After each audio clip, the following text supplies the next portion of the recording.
Once upon a time, in a quiet village filled with dusty streets and laughter, there lived a poor little boy named Aaron.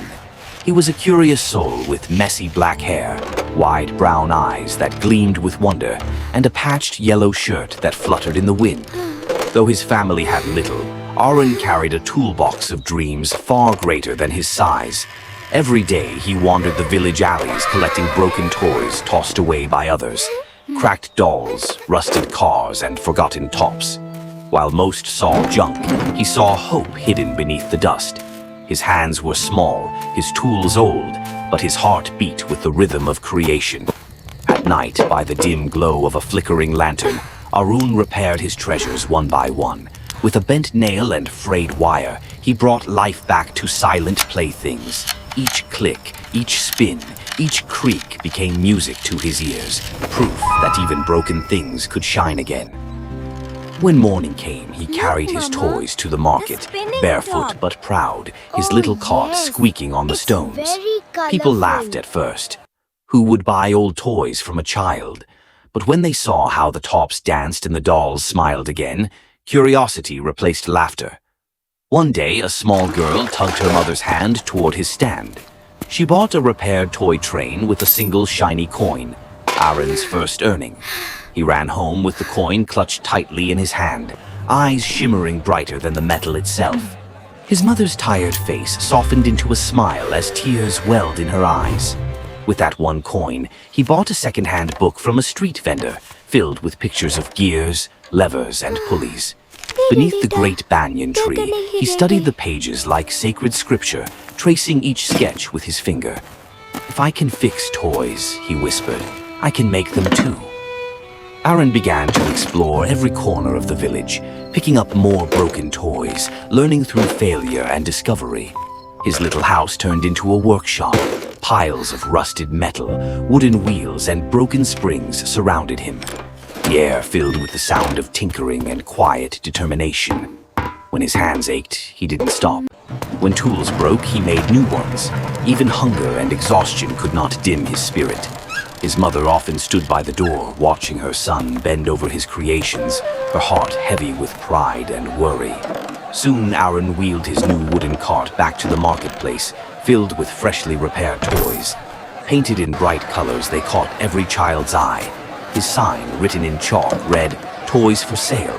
And though the letters were crooked, they carried more honesty than any advertisement. Across the market, an old toy shop owner noticed the boy's determination. With his round glasses and beige vest, he watched as Aaron patiently sold toy after toy. Curious, he approached, examined a small wind-up bird, and smiled. "You fixed this?" he asked.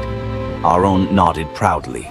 The old man was impressed and invited Aaron to work inside his toy shop. The boy's heart soared. A real workshop, shelves full of parts and tools he'd never seen before. That day, his world expanded beyond imagination. Under the man's guidance, Aaron learned about mechanics, balance, and design. He stayed late after closing time, experimenting with gears and wires under the soft light of a hanging lamp. When everyone slept, he dreamed not of riches, but of possibilities. His repaired toys soon became the shop's best sellers, loved by every child who saw them. Aaron didn't chase money, he chased wonder. And wonder, in turn, found him. Each sale brought not just coins, but confidence. One evening, he saw a poor child crying outside the shop.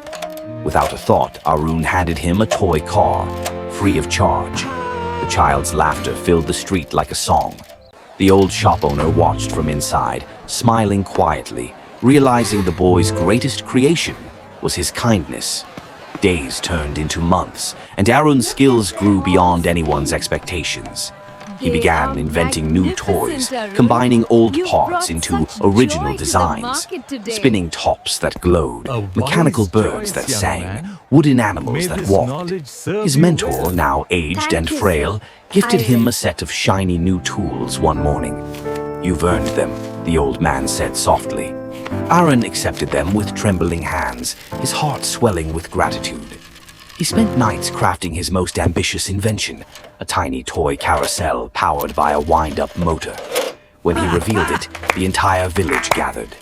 Under a sky full of stars, Arun turned the crank.